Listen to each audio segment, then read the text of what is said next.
사무엘서의 특징은 기도로 시작해서 기도로 끝나는 책이다. 이렇게 보시면 됩니다.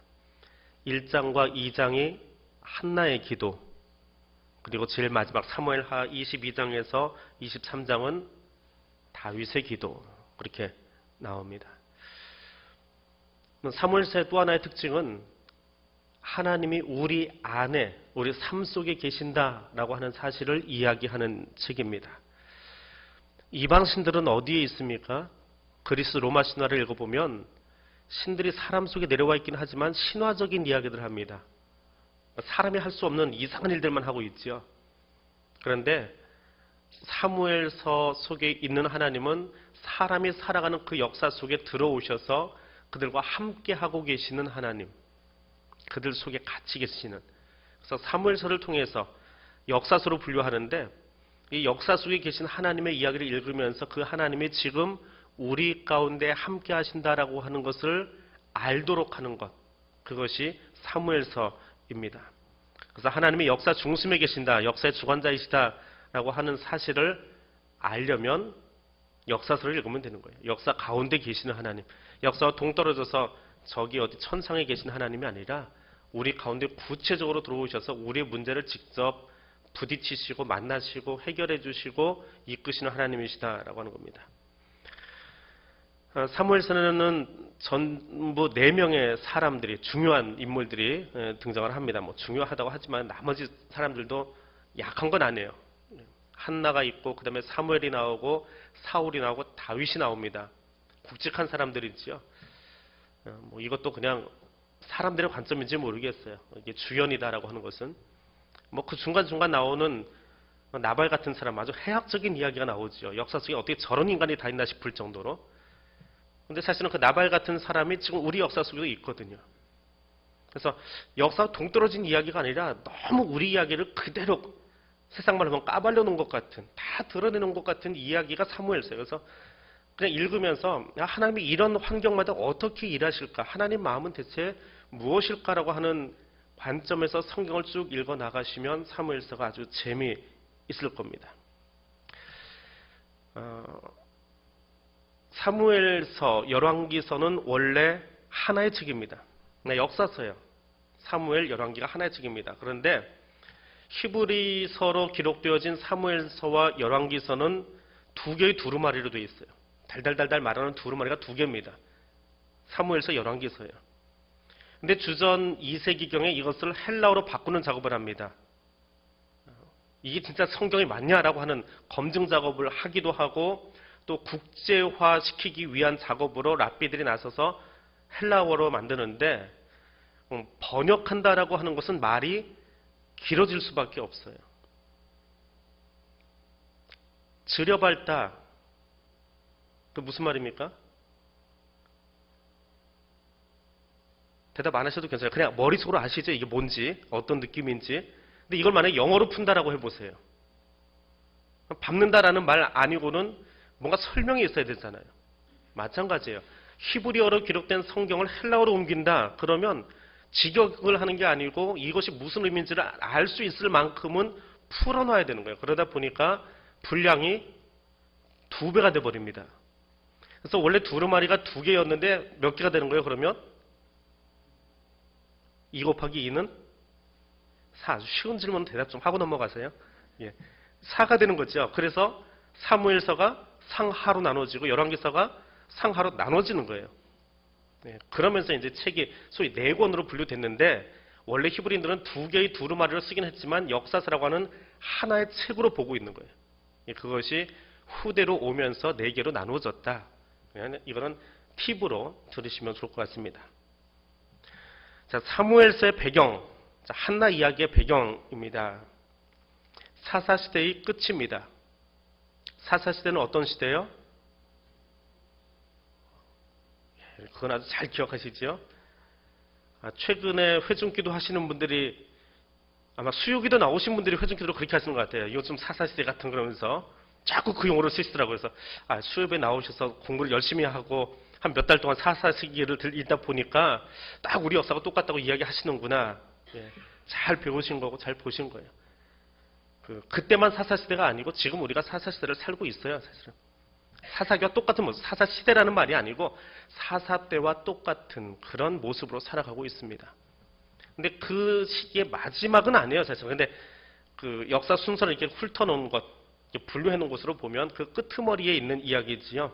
사람이 제 소견에 옳은 대로 행하는 것. 우상숭배가 가득한 시기, 우상숭배가 가득하다라고 하는 것은 하나님의 통치 원리가 제대로 집행되지 않던 시기. 하나님이 통치하시면 그렇게 멋대로 살지 못하거든요. 하나님의 통치를 잊어버리면 어떻게 산다고요? 제멋대로 살아요. 근데 제멋대로 사는 말은 뭐예요? 제자를 조금만 발음을 달리하면 쓰면 돼요. 죄멋대로 사는 거예요. 죄의 멋대로.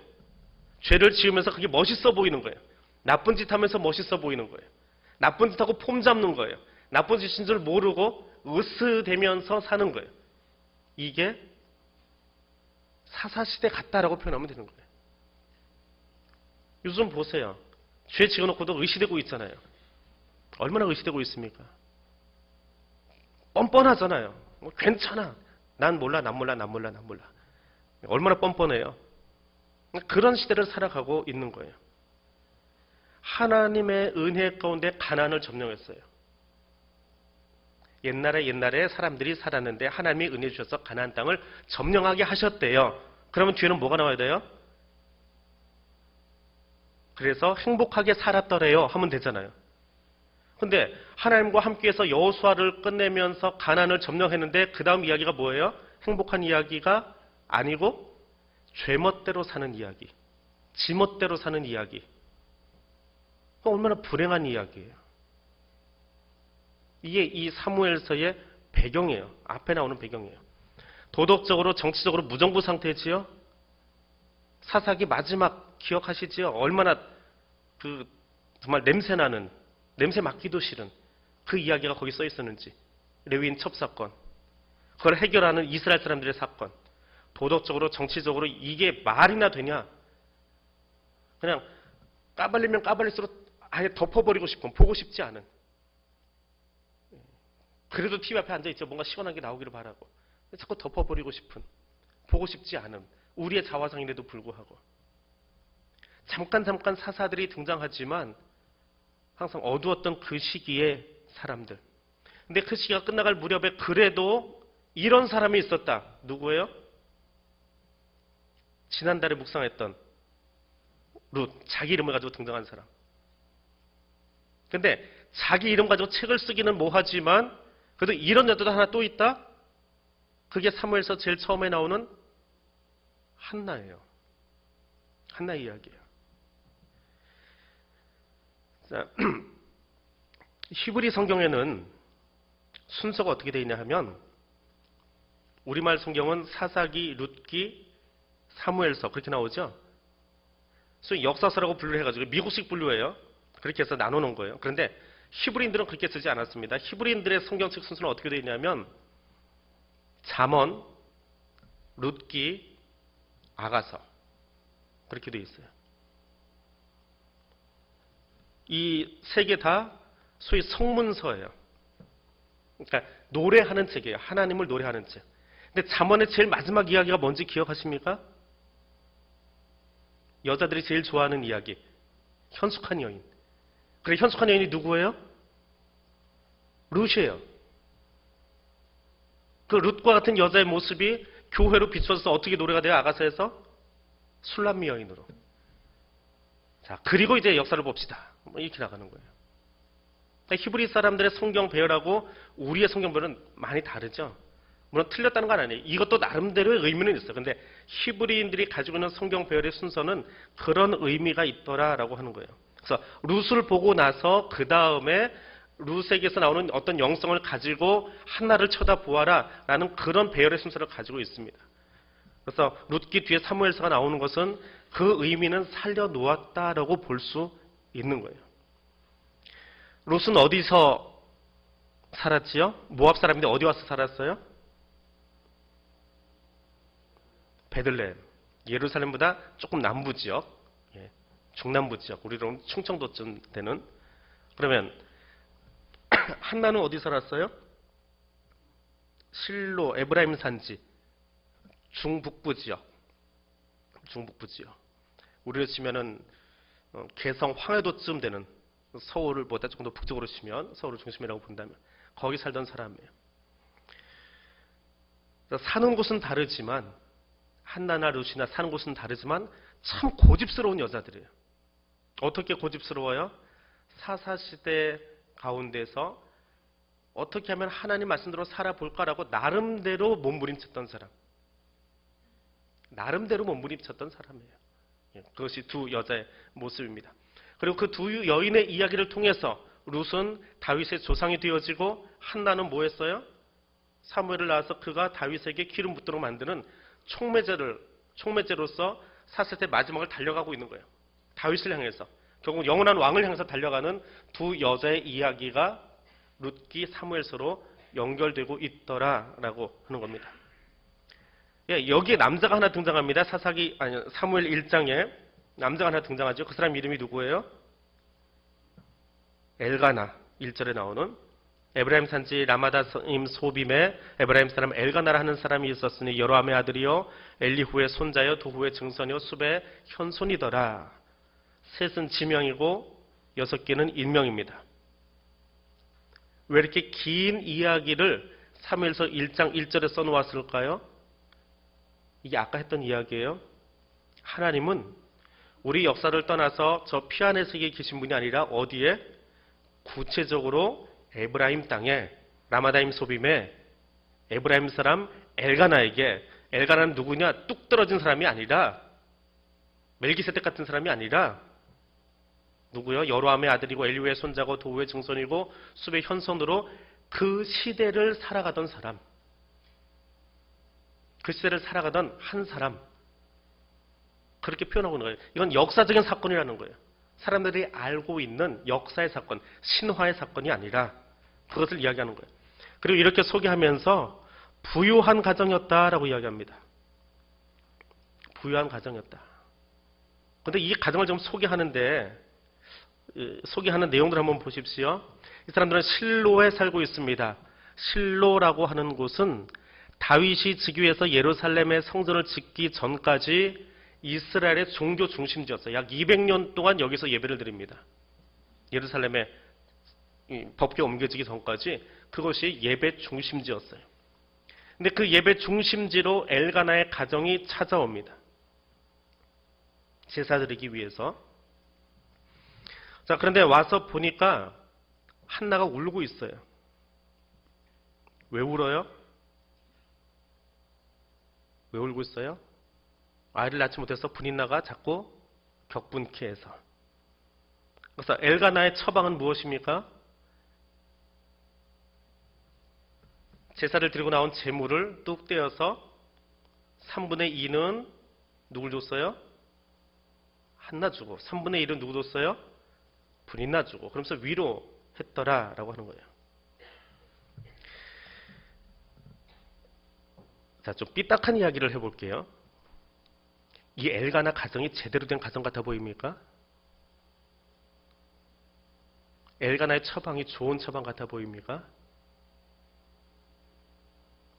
결국은 사사시대가 어떤 것인가라고 하는 것이, 사사시대라는 표현을 그렇게 써서 그런데 하여튼 인간들, 죄성을 가진 인간들의 잘못된 모습이 어떤 거냐라고 하는 게 여기도 나타나요. 엘가나가 그렇게 제대로 처신한 사람이 아니라는 거예요. 아들까지 둔 분인나, 입이 몇 개예요? 입이 몇 개예요? 2개잖아요. 한나는 애 없으니까 입이 하나예요. 그런데 먹거리를 주는 거예요. 재물을 준다라고 하는 것은 짐승제사 드린 거잖아요. 그걸 떼어주는데 혼자 사는 여자에게 2몫을 주고, 둘이 사는 분인나에게 하나 주고. 근데 어쩌다 한 번이 아니에요. 올라갔다가 그래 오늘은 좀 더 쳐내보니까 내가 이렇게 줄게, 한 번쯤 하면 괜찮은데 매번 올라갈 때마다 그렇게 하면 분인나는 가만히 있습니까? 여러분이라면 가만히 계시겠어요? 좀 고결한 성품이 돼서 그런 것도 좀 눈 감고 참아주지. 웃고 계신 김전주 쌤 같으면 그럴지 몰라요. 그런데 참아질까요? 한두 번이야 말이죠. 입이 둘인데 나한테는 하나밖에 안 주고 저기는 애도 못 낳는데 그건 두 몫을 준단 말이에요. 그래서 브리나가 화가 났어요. 당연하다라고 표현할 수 있을까요? 없을까요? 브리나 나쁜 사람 만들지 마세요. 누구의 실수예요? 엘가나의 실수예요. 어쩌다 한 번은 괜찮아요. 어쩌다 한 번은 그렇게 좀 처신해 볼 수 있어요. 그런데 이건 잘못된 처신이에요. 사람은 제 것이 우선입니다. 자기게 우선이에요. 그게 죄성을 가진 사람들의 모습이거든요. 그럼 엘가나가 가장으로서 좀 바르게 처신할 필요가 있었어요. 엘가나의 실수를 보고 브리나를 너무 탓하지 말라는 거예요. 그럼 현대 한국의 가정이 건강해 보입니까? 미국의 팝가수 하나 때문에 지금 난리 났지요? 대한항공이? 보셨어요? 우리나라 사람들은 뭐 이렇게 속도가 빠른지 국내 페이스북에 그 대한항공 기내 상황을 누가 촬영해서 올려놨어요. 동영상으로. 그래서 그 34살 아무개 씨 얼굴이 모자이크 처리도 안 되고 그대로 한 3, 4분 동안 동영상 뜹니다. 지금. 그거 소송 걸면은 걸려요. 남이 해놓은 거 퍼브날라도 그럼 걸리는 거예요. 명예훼손 침해하는 거예요. 그거 옮기지도 마세요. 재밌어가지고 옮겼다가는 그냥 다 걸려 들어갑니다. 근데 그게 좀 공개가 됐어요. 그 팝가수 이름은 제가 모르는데 그분의 페이스북에는 모자이크 처리되어 있어요. 자기 얼굴만 나와 있고 다 모자이크 처리해줬어요. 그리고 상황만 묘사해놨어요. 근데 우리나라 사람들 그걸 어떻게 뒤져가지고 누가 또 찍었는지 내놨어요. 그런데 그 사건이 얼마나 세계적으로 망신을 지금 사고 있느냐 하면 그 팝가수가 그걸 올려놓은 다음에 그걸 누가 동영상을 딱 올려놓고 그 다음에 경찰이 대응한 모습을 보고 세계 사람들이 참 웃기지도 않는다 그래요. 이 사람을 기내에 들어서 잡았습니다. 인천공항에 들어온 다음에. 그럼 경찰이 잡았는데 이 사람이 술 취해 있어요. 그래서 어떻게 했어요? 좀 점잖은 뉴스는 불구속 입건했습니다라고 끝냈는데요. 신문이나 대다수 방송들이 뭐라고 하냐면 술이 취해 있으니까 다음에 다시 출두하도록 하고 아버지에게 인계했습니다. 그려놨어요. 몇 살짜리를? 34살짜리가 아직도 아버지의 보호하에 있어야 될 어린아이입니까?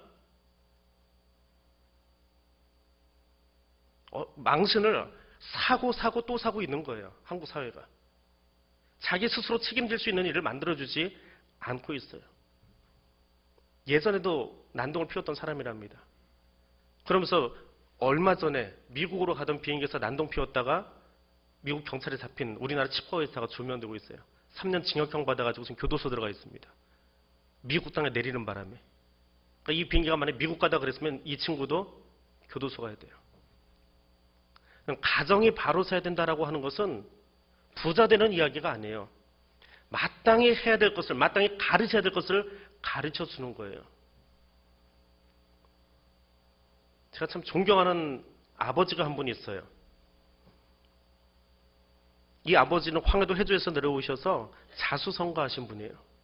포목 장사하면서 그 포목 팔아가지고 땅을 사고 자기가 못 배운 것 때문에 한이 돼서 학교를 짓고 그 학교에 아이들이 쉽게 걸어올 수 있도록 그 옆에 아파트 짓고 그 아파트에 사람들이 들어왔다가 원성이 자자하니까 그럼 너희들 여기서 장부하라고 하면서 저기 백화점 지어주고 다 있는데 구청이 너무 멀어가지고 힘들다 그러니까 구청장 가서 서울시에다 환납해버리고 하여튼 교육 쪽에 투자하라고 정말 열심을 내셨던 분이에요.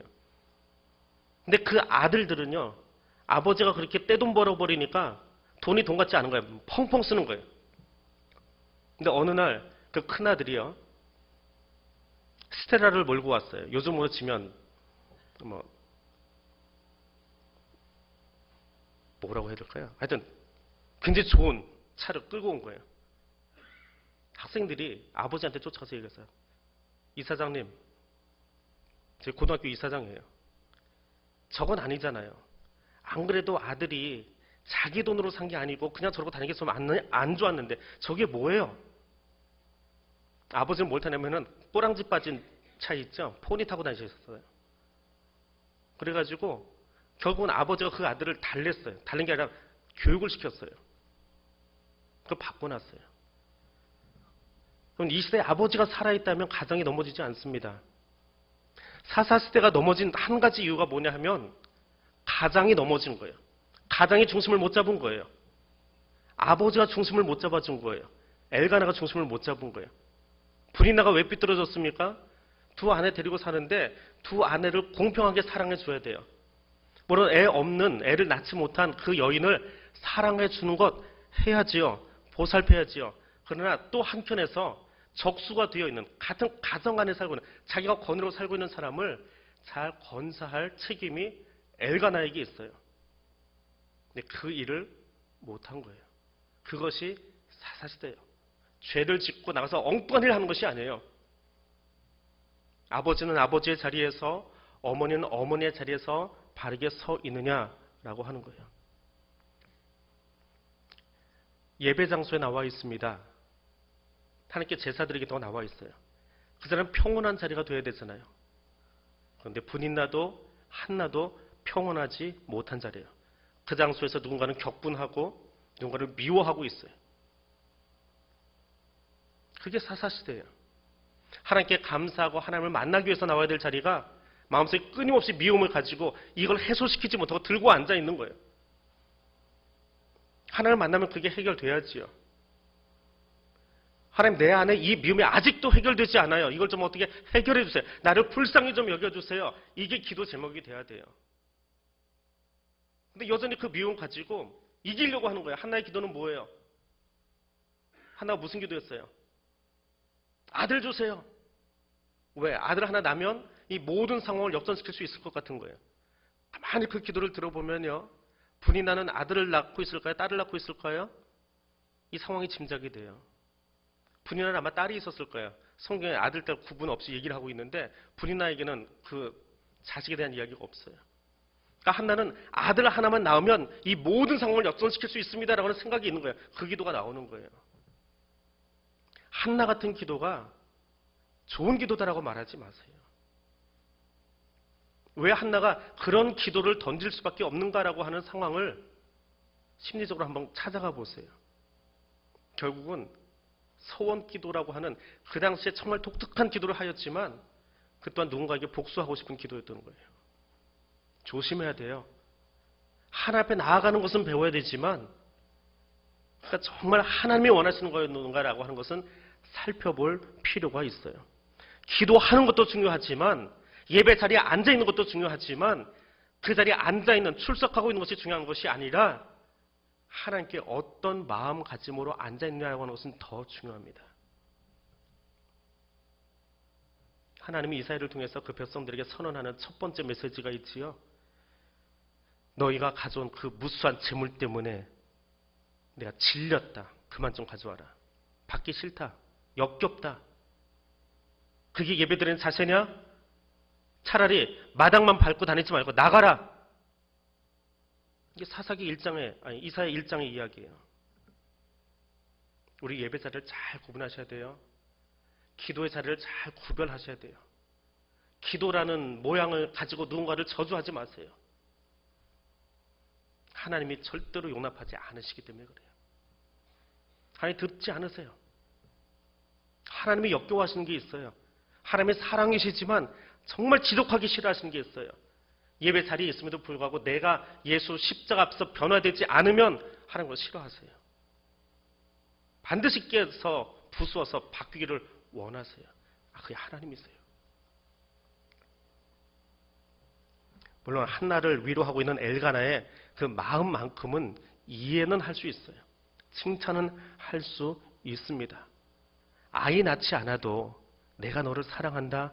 이거는 그 당시 사회 통념으로는 엄청난 사건이기 때문에 그래요.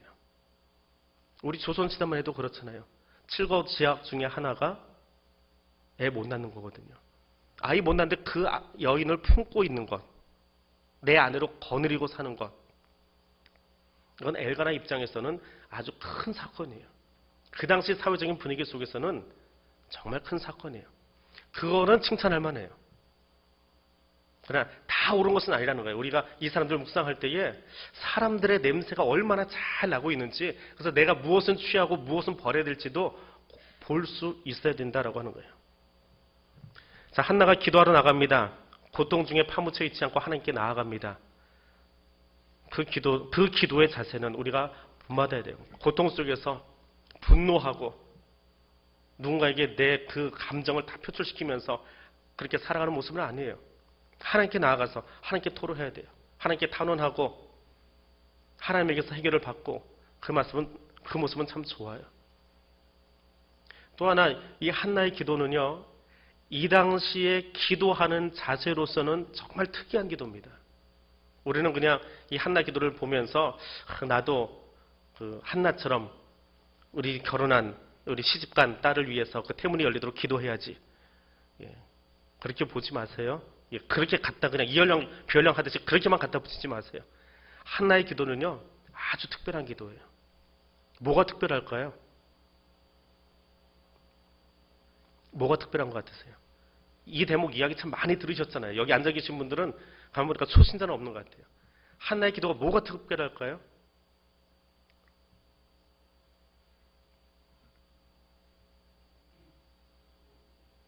서원 기도요. 그거 조심하셔야 돼요. 서원 기도 함부로 하는 거 아닙니다. 그건 좀 잘못된 거예요. 죄송해요. 우리 조장님 대답을 너무 잘해 주셔서 주원이 받거니는 잘 되는데, 서원 기도는 조심하셔야 돼요. 하나님이 조건 요구하신 적 있어요? 우리한테 뭐 요청, 이렇게 은혜 주실 때, 얘야, 내가 너 이거 해줄 테니까 너 나한테 그거 가져와. 그거는 은혜가 아니에요. 삭시죠. 내가 뭔가 돌려줘야 될 게 있는데 내가 하나님께 뭘 받았어요. 얼마나 부담돼요. 그래서 서운 기도는 아니에요. 뭐냐 하면 한나가 하나님께 직접 기도한 거예요. 왜 특이한지 아시겠어요? 이 시대 배경이 언제예요? 사사시대. 구약이에요? 신약이에요? 구약이에요. 구약에서 일반 백성들은 하나님을 어떻게 만나요? 직접 못 만나요. 절대로. 하나님 앞에 나아갈 수 있는 것은 1년에 딱 한 번 누가 가서 만나요? 대제사장만. 일반 제사장도 못 만나요. 대제사장이 1년에 딱 한 번 지성소에 들어가서 하나님께 백성들의 죄를 놓고 기도한다고요. 일반 백성들은 재물을 가지고 와요. 그러면 제사장들이 대신해서 해주는 거예요. 하나님은 너무 거룩하신 분이라 세속적으로 살아가는 그냥 세상에서 아무렇게나 살다가 죄짓고 온 사람들이 하나님 앞에 나가지 못해요. 근데 그런 시대에 남편이 뭐 하는 사람이에요? 남편이 제사장이에요. 그러면 누구보다 예배 예법을 잘하는 사람이에요. 근데 이 여자가 어떻게 기도합니까? 제사장 통하지 않고 엘리를 통하지 않고 직접 하나님께 기도해요. 직접 하나님 앞에 기도합니다. 하나님께 아뢰입니다. 그러니까 엘리가 이상한 거예요. 성전에 들어왔으면 나한테 이야기해가지고 내가 해야 되는데, 제사장이 내가 해야 되는데 왜 여자가 중얼중얼 혼자 하고 있는지 이해가 안 되는 거예요. 그래서 물어본 거예요. 너 취했냐? 너 취했냐 하는 말을 여기서만 합니까? 신약에도 똑같이 나와요. 사도행전에도. 제자들이 기도하는 모습을 보고 사람들이 쟤들 낮부터 낮술 취해가지고 저러고 있다 그래요. 근데 그 사람들이 왜 그랬어요? 성령에 취해서 그랬죠. 세상은 이해하지 못해요. 하나님과 영적인 교제를 하지 않다 보면 이해를 못해요. 한나의 기도는 원형적으로 보면 사도행전에 나오는 세술에 취한 기도를 보여주는 그림자 같은 모습이에요. 그래서 아주 특별한 기도예요. 사사시대를 살고 있던 엘리마저도 그 기도가 이해가 되지 않았어요. 처음에는. 그나마 감사한 건 한나의 이야기를 듣고 나서 그 제사장이 퍼뜩 깨달은 거예요. 그리고 그 기도를 하나님이 들어주실 것을 아는 거예요. 돌아가라 라고 이야기합니다.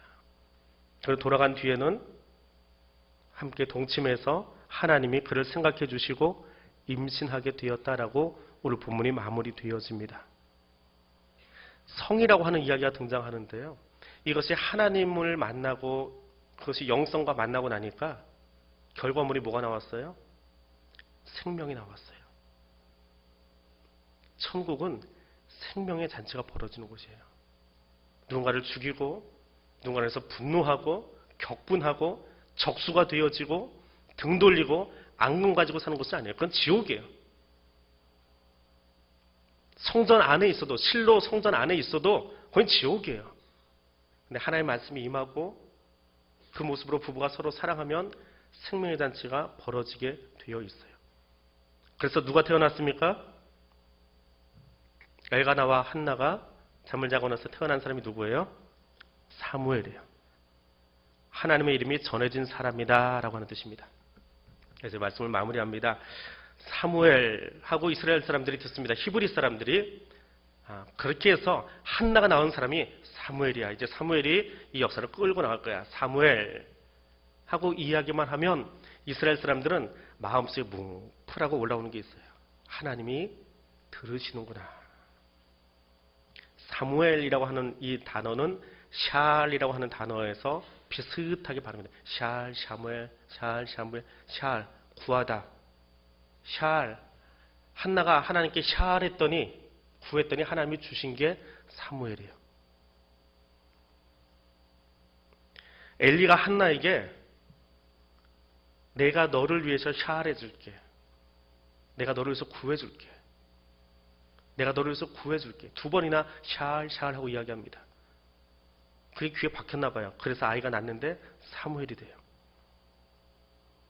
엘리에게 아들을 드릴 때 이 아들을 하나님께 올려드리겠습니다라고 다음 주에 나올 본문에 그때도 샤라라는 단어가 3번이나 등장을 해요. 그래서 1장과 2장을 넘어가는 동안에 히브리인들은 그들의 언어로 읽으면 하나님께 구했더니 하나님이 그 구한 것에 대해서 주시고 그리고 한나는 다시 그 구함을 통해서 받은 그것을 하나님께 다시 돌려드리고 있습니다. 그런데 그 아들 이름이 무엇이냐 하면 구한 그대로 내게 주셨기에 이름이 샤무엘입니다. 샤알에서 유래한 사무엘입니다. 그래서 1, 2장만 읽으면서도 하나님의 은혜를 샤알이라고 하는 단어 하나를 가지고 반복해서 발음을 하면서 기억하고 가슴에 담는 거예요. 근데 우리말 성경은 그게 번역본이라 그런 감동이 사실 올라오지는 않아요. 그래서 1, 2장을 읽을 때에 히브리인들이 그런 감동을 읽고 있다라고 하는 것을 볼 수 있기를 원합니다. 2가지만 기억하십시오. 처음에 가정의 이야기를 하면서 이야기했지만 하나님은 죄인들이 사는 모습을 그대로 보고 계신다는 거예요. 2 아내를 조율하지 못하고 편애했던 엘가나, 자녀가 없음을 빌미로 똑같은 여자 입장인데 한나를 구박하고 있는 분인나, 하나님께 조건 달고 기도하고 있는 한나. 얼마나 시대가 어두웠으면 제사장도 영적인 상태를 구분하지 못하고 살아가는 엘리. 등장하는 사람마다 허물을 집어내기 시작하면 다 엉터리예요. 다 뒤죽박죽이에요. 그게 사무엘서의 모습이에요. 사사기와 다를 게 없어요. 그냥 그대로 그 시대 배경이니까. 그런데 저 죄인의 모습 그대로 살아가고 있는데 2번째는 뭐예요? 하나님은 그들에게 은혜를 베푸신다는 거예요. 그럼에도 불구하고 가정을 잘 건사하지 못하는 남편이 있고 부부가 아내끼리 가정을 화목을 위해서 서로 양보하고 배려해 주는 것이 아니라 투닥투닥 싸우고 있고 격분시키고 혼자 화나는 게 아니라 화가 나도록 불지르고 있어요. 그런 가정이에요. 그 제사장은 정신 못 차리고 있어요. 그럼에도 불구하고 하나님이 거기에 은혜를 베푸세요. 앞에 이야기했던 4사람 중에 은혜 받을 만한 사람이 있어요? 소원기도 열심히 했으니까 아들 주시면 되는 거예요? 그럼 누구나 다 소원기도 하지요. 그거 못할 거 뭐 있어요? 아들 낳고 싶은데 꼭 얻고 싶으면 하나처럼 기도하면 되잖아요. 하나님, 우리 딸 10년 이상도 애 못 낳고 있는데 그 아들 낳으면 내가 목사시킬게요. 그럼 하나님 당장 주셔야 되겠네요? 그게 아니라는 거예요. 은혜 받을 사람 아무도 없어요. 잘못됐어요. 그럼에도 불구하고 주시니까 은혜예요. 은혜는 그거예요. 조건이 다 갖추어져서 주시는 것은 은혜가 아니에요. 나는 받을 수 있는 조건이 아무것도 없어요. 그런데 하나님이 일방적으로 주신 거예요. 감당할 수 없게 주시는 거예요.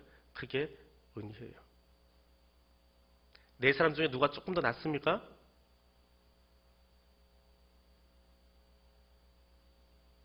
도토리 키지게 하는 거지요. 요즘 애들은 좀 엉뚱하더라고요. 지난 주간에 어떤 학생하고 이야기하는데 어떤 사건을 놓고 얘기하면서 50보 100보다야 그랬더니 50보 차이 나잖아요. 애들하고 말싸움이 하는데요. 이게 애들 논리가 참 재밌어요. 근데 50보는 차이 나잖아요. 왜 그게 똑같아요? 그러고 대드는데 그 다음 말이 안 나오더라고요. 순간적으로. 근데 이 네 사람 50보 100보예요. 예, 좀 차이 나는지 모르겠지만. 근데 하나님이 그들에게 은혜를 베푸세요. 하나가 아이를 낳은 다음에 그 가정에 불화가 시작되고 분이란 쫓겨났더라 그런 얘기 안 나와요. 콩쥐팥쥐 이야기의 마지막은 누군가는 권선징악으로 징계를 당해야 됐잖아요. 하나님의 은혜는 그런 게 아니에요. 그 가정이 행복해지는 게 성경이에요. 하나님께서 일방적으로 감당할 수 없는 은혜를 주시는 것이 사무엘서예요. 사무엘서는 책 분류가 뭐라고요? 역사서예요. 그럼 역사는 뭐예요? 결국 역사라고 하는 이야기는 인류의 역사는 죄인들이 끔뻑끔뻑 살아가고 있는데 거기에 하나님이 감당할 수 없는 은혜를 부어주신 게 역사예요. 인류가 발전하고 문명이 발달하고 집을 짓고 건축물이 올라가고 서울이 넓어지고 도로가 낮아지고 몇 년 뒤에 여기 빌딩이 몇 개 올라가고 이게 역사가 아니고 사람 사는 모양이 다 거기서 거기에요. 사람 냄새 나요. 지저분해요. 그럼에도 불구하고 하나님이 끝없이 그의 은혜를 부어주시는 것이 역사예요. 그래서 CCC나 내비게이터에 나오는 그 역사라는 단어 표현하는 거 있죠. 그분의 이야기예요. 우리 이야기가 아니고 그분의 이야기예요. 나의 이야기가 아니고 하나님의 이야기예요. 하나님이 누구에게, 죄인에게 무엇을, 은혜를 부어주시는 것. 그게 뭐예요? 히스토리예요. 그게 역사예요. 그래서 내가 그 은혜 받은 백성으로 살아가는 것을 감사하면서 사세요. 내게 주신 것 감사하면서 사세요. 남의 것 가지고 다른 사람 가지고 가슴속에 해결하지 못한 문제가 있다면 하나님, 내가 예수 믿은 지 몇 년 됐는데 오늘 예수 만났어도 괜찮아요. 오늘 처음 예수 만났어도 괜찮아요. 내가 예수 만났는데 내가 오늘 말씀 읽었는데 그래도 내가 안 되고 있네요. 나를 좀 불쌍히 여겨주세요. 이게 우리가 해야 될 기도예요. 하나님, 저 인간이 아직도 안 변하고 있는데 저 인간을 어떻게 좀 바꿔주세요. 그게 아니고요. 하나님, 나를 좀 긍휼히 여겨주세요. 내가 하나님 만나고도 아직도 마음이 완악해서 그렇게 바뀌지 않고 있어요. 그렇게 변화가 안 되고 있어요. 나를 좀 긍휼히 여겨주세요. 하나님, 우리 가정이 힘들어요. 여러 가지 문제가 있어요. 하나님, 내가 하나님 앞에 바로 서면 이 가정을 세울 수 있을 텐데 나를 긍휼히 여겨주세요. 진정 한나가 하나님의 백성이었다면 그렇게 기도해야 되는 거예요.